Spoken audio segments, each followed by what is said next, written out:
मैंने किसी के बहकावे या किसी के कहने पर तुमसे शादी नहीं की है। मैंने हमेशा तुम्हें सच्चे दिल से चाहा है। लेकिन आज मेरे लिए यही रिश्ता एक सजा बन चुका है और मैं चाहती हूं कि इस सजा को मुझे खामोशी से सहने दो।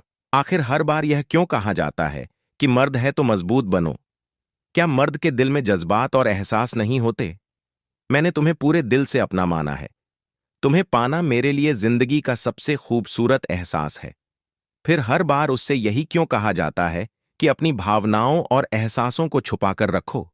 जीनिया ने फहद से शादी तो कर ली है, लेकिन वह हर वक्त फहद को बातें सुनाती रहती है। वहीं फहद लगातार जीनिया को अपनी मोहब्बत का यकीन दिलाने की कोशिश करता है। वह कहता है कि वह उससे बेइंतहा मोहब्बत करता था और इसी वजह से उसने उससे शादी की है। लेकिन जीनिया साफ कह देती है कि वह फहद के बारे में इस तरह की कोई भावना बिल्कुल नहीं रखती। दूसरी तरफ साद भी अपनी ही परेशानी में उलझा हुआ है। जब भी वह जीनिया के घर जाता है, जीनिया उसे भी तरह तरह की बातें सुनाने लगती हैं। आखिरकार साद आयला से कह देता है कि अब वह दोबारा जीनिया के घर मैंने किसी के बहकावे या किसी के कहने पर तुमसे शादी नहीं की है। मैंने हमेशा तुम्हें सच्चे दिल से चाहा है। लेकिन आज मेरे लिए यही रिश्ता एक सजा बन चुका है और मैं चाहती हूं कि इस सजा को मुझे खामोशी से सहने दो। आखिर हर बार यह क्यों कहा जाता है कि मर्द है तो मजबूत बनो?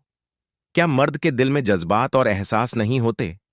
मैंने तुम्हें पूरे दिल से अपना माना है। तुम्हें पाना मेरे लिए जिंदगी का सबसे खूबसूरत एहसास है।